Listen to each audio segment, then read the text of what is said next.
Assalamualaikum warahmatullahi wabarakatuh. Ketemu lagi dengan saya di channel Berdesa. Apa kabar teman-teman semuanya?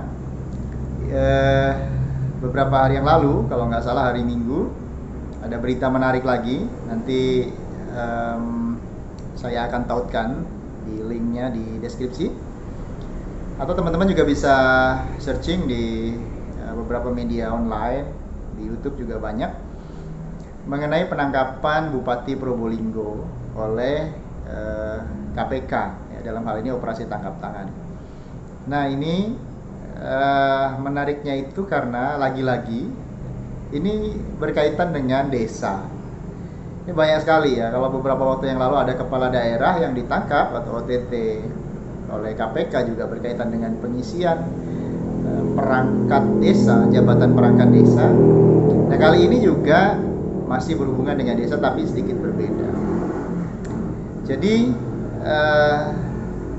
ini merupakan suap dalam rangka pengisian jabatan penjabat kepala desa. Mungkin bagi teman-teman banyak yang belum tahu penjabat kepala desa itu apa. Jadi penjabat kepala desa itu adalah kepala desa ya, yang diangkat pada saat terjadi kekosongan kepala desa.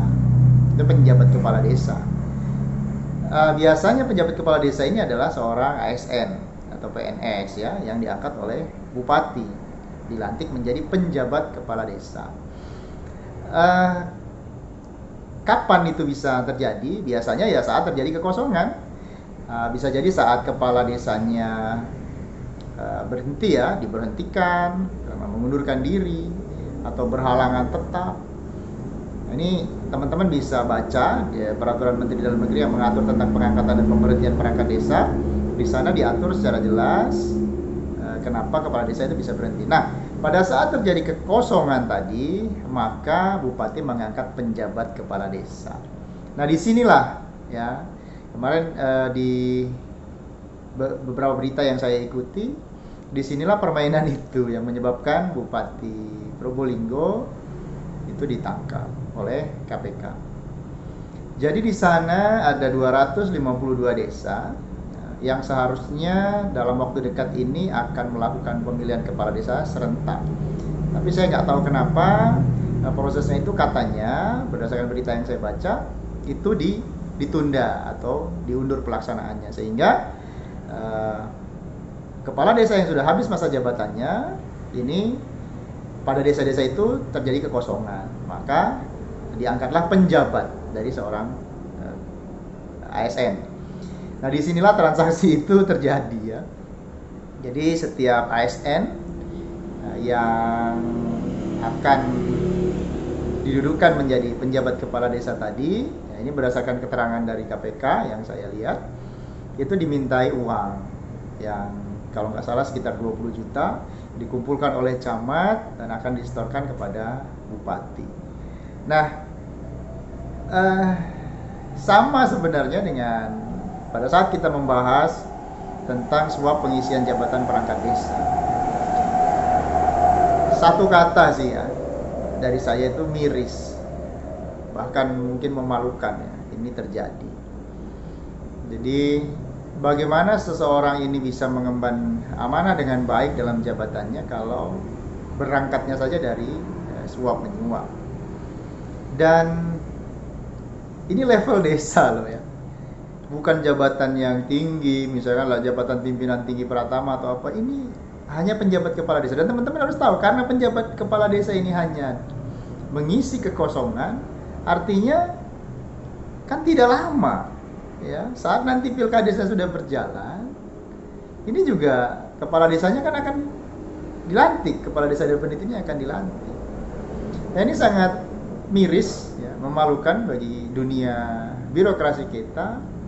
Kemudian ya mencoreng tujuan mulia undang-undang desa itu sendiri ya, sehingga ya ini sebenarnya hal-hal yang tidak patut untuk dilakukan.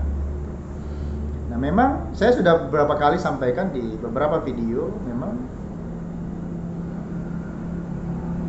kepala desa itu bukan jabatan politis, tapi nuansanya politis sekali.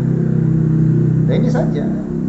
Bahkan yang tidak ada sangkut pautnya dengan pemilihan kepala desa ini kan tidak ada sangkut pautnya, hanya mengisi kekosongan saja.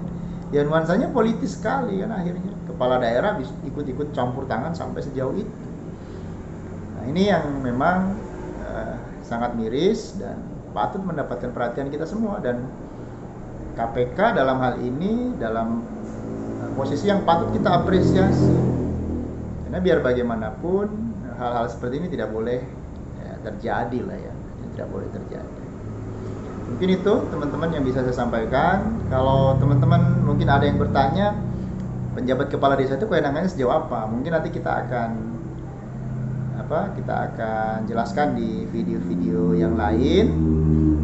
PJ itu, penjabat itu sejauh mana kewenangan yang dia punya. Tapi yang pasti yang perlu teman-teman ketahui, penjabat kepala desa itu hanya mengisi sementara ya, mengisi sementara saja sampai dengan kepala desa definitifnya itu terpilih, dilantik.